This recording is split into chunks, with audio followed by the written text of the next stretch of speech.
ഒരു സത്യത്തെ 100 പേര് പറഞ്ഞതുകൊണ്ട് ഒരു കള്ളമായി മാറൂല.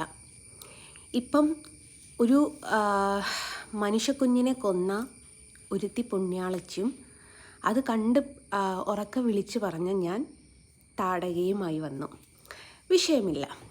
അപ്പോൾ ഈ ഒരു വിഷയത്തിൽ എനിക്ക് 1-2 കാര്യങ്ങൾ നിങ്ങളടുത്ത് ബോധിപ്പിച്ചിട്ട് ഇതോടുകൂടെ ഈ ഒരു വിഷയം വിടാനാണ് ഞാൻ തീരുമാനിച്ചത്. പേടിച്ചിട്ടാണെന്ന് ചിലരിപ്പോൾ പറയാൻ വരും. പേടിച്ചിട്ടല്ല. കാരണം ആ സ്ത്രീയുടെ വെപ്രാളം കണ്ടാലറിയാം ആ സ്ത്രീ തെറ്റ് ചെയ്തിട്ടുണ്ട് എന്നുള്ളത്. ആ സ്ത്രീയോട് ഞാൻ മര്യാദയ്ക്ക് പറഞ്ഞിട്ടുണ്ട്, ഞാനത് റിമൂവ് ചെയ്യണമെന്നുണ്ടെങ്കിൽ എന്നെക്കുറിച്ച് നീ ഇത്രയും കാലം ചെയ്ത വീഡിയോസൊക്കെ റിമൂവ് ചെയ്താൽ ഞാനും റിമൂവ് ചെയ്തോളാം, നോ പ്രോബ്ലം എന്ന് പറഞ്ഞിട്ടുണ്ട്. അപ്പോൾ പെണ്ണ് അതിന് ഓക്കെ ആയി, കുറേ മെസ്സേജുകളൊക്കെ അയച്ചു. പെണ്ണ് തന്നെ അത് ഡിലീറ്റ് ചെയ്തു എന്നതിന് ശേഷമാണ് എനിക്കെതിരെ ഒരു വാളുമായിട്ട് എന്നുള്ള രീതിയിൽ വന്നത്.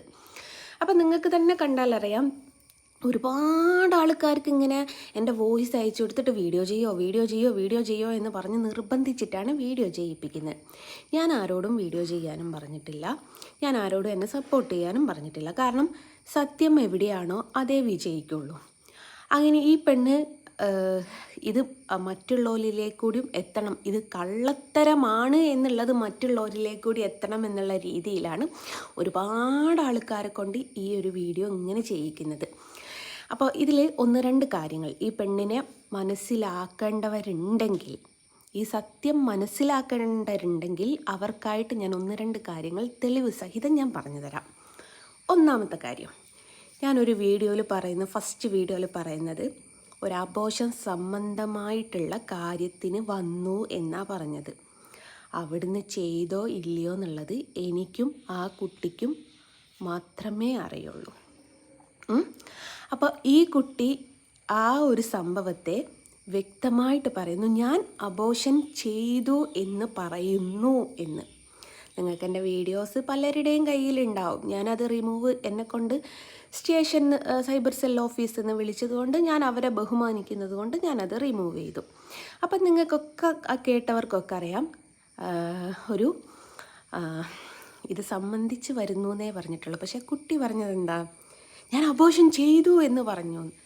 അതിലർത്ഥം എന്താ, അവളത് ചെയ്തിട്ടുണ്ട്. രണ്ടാമത്തെ കാര്യം, ഇത്രയും കാലം അവൾ പറഞ്ഞുകൊണ്ടിരുന്നൊരു കാര്യം എന്താ വെച്ചാൽ,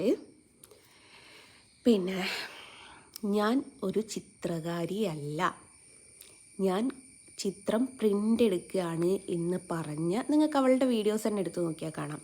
കുറച്ച് ദിവസങ്ങൾക്ക് മുമ്പ് വരെ അവൾ പറഞ്ഞിട്ടുണ്ട്, ഞാനൊരു ചിത്രകാരിയല്ല, ഞാൻ ഫോട്ടോസ് പ്രിൻ്റ് എടുക്കുകയാണ് എന്ന് പറഞ്ഞിട്ടുണ്ട്. അവൾ ഇന്നലത്തെ ഒരു വീഡിയോയിൽ പറയുന്നത് എന്താ, ഒരു ചിത്രകാരിയാണ് ഇത് പറയുന്നത് എന്ന് നിങ്ങൾ നോട്ട് ചെയ്യണം കേട്ടോ എന്നുള്ളത്. അപ്പോൾ ആ ഒരു കാര്യം അവൾ തന്നെ മാറ്റി പറഞ്ഞു. ഇതുവരെ ഞാൻ ചിത്രകാരി അല്ലായിരുന്നു, ഇപ്പോൾ അവൾക്ക് ഞാൻ ചിത്രകാരിയായി.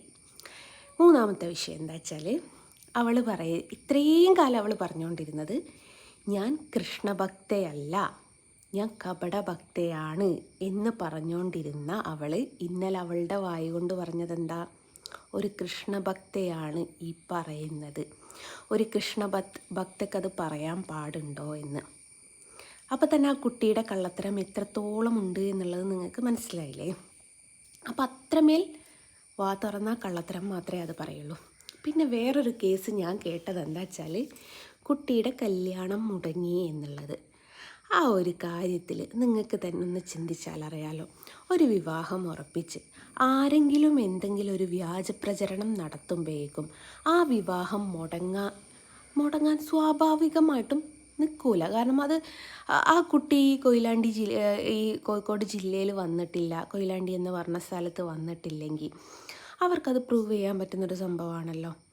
അപ്പോൾ പിന്നെ ആ വിവാഹം മുടങ്ങണമെന്നുണ്ട്, ആ ചെക്കൻ്റെ വീട്ടുകാർ ഡീറ്റെയിൽ ആയിട്ട് ആ കുട്ടിയെക്കുറിച്ച് അന്വേഷിക്കുകയും ചെയ്തിട്ടുണ്ടാവും.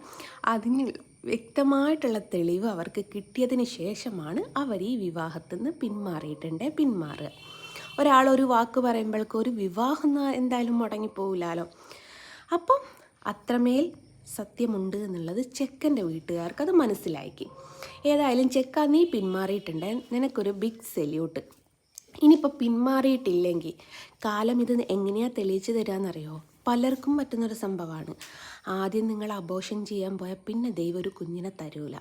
അപ്പോൾ ആ കുഞ്ഞിനെ തരാതിരിക്കുമ്പോൾ നിനക്കും അങ്ങ് മനസ്സിലാവും, ആ പെണ്ണിനെ കെട്ടാൻ പോകുന്ന പയ്യനും അങ്ങ് മനസ്സിലാവും ഇത് സത്യമായിരുന്നോ കള്ളത്തരമായിരുന്നോ എന്നുള്ളത്. പിന്നെ നിങ്ങൾ എന്നെ ഇങ്ങനെ കുരിശിലേറ്റുന്നതിൻ്റെ മുമ്പാണ് ആ കുട്ടിയെക്കുറിച്ച് അവളുടെ നാട്ടിലൊന്ന് നിങ്ങൾക്ക് ആർക്കെങ്കിലും ഒന്ന് അന്വേഷിക്കുന്നത് നല്ലതാണ്. കാരണം ഈ യൂട്യൂബ് ചാനൽ തുടങ്ങുന്നതിൻ്റെ മുമ്പ് ഓരോരോ പയ്യന്മാരുടെ കൂടെ ഓരോരോ സ്ഥലങ്ങളിൽ പോയൊരു പെണ്ണാണത്. ഈ പെണ്ണിനെ ഏതോ ലോഡ്ജിൽ നിന്ന് വരെ പിടിച്ചിട്ട് ലാസ്റ്റ് ഈ ലോഡ്ജിൽ നിന്ന് പിടിച്ചതിന് ശേഷമാണ് ഈ പെണ്ണൊരു യൂട്യൂബ് ചാനലുമായിട്ട് വീട്ടിൽ ഒതുങ്ങിയത്. ഇത്തരത്തിലുള്ള കാര്യങ്ങളൊക്കെ ഒന്ന് നിങ്ങൾ അന്വേഷിച്ച് നോക്കിയതിന് ശേഷം മാത്രം എനിക്കെതിരെ കല്ലെറിയോ ചളിവാരിയെറിയോ എന്ത് വേണേം ചെയ്തോളൂ.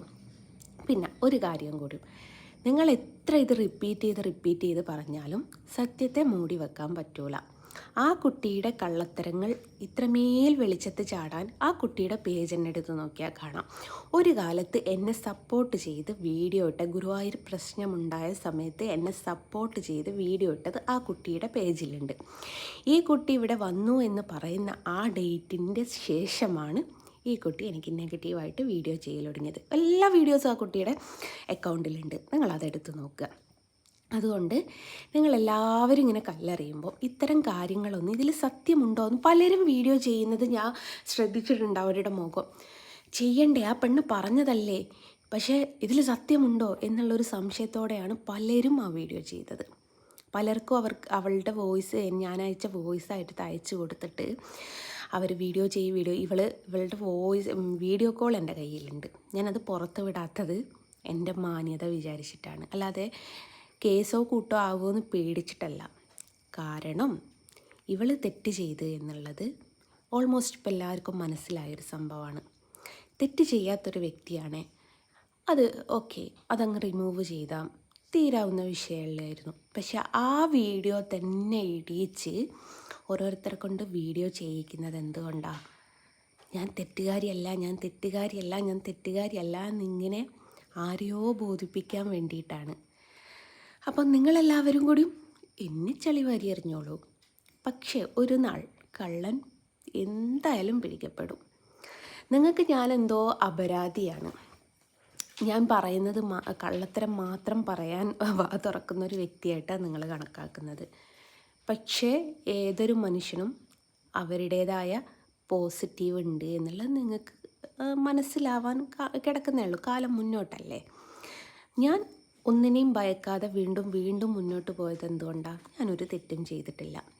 ഈ കുട്ടി എന്തിനാ ഭയന്നിട്ട് എല്ലാവരെ കൊണ്ടും നിരന്തരം അങ്ങോട്ട് പറഞ്ഞ് വീഡിയോ ചെയ്യിക്കുന്നത്?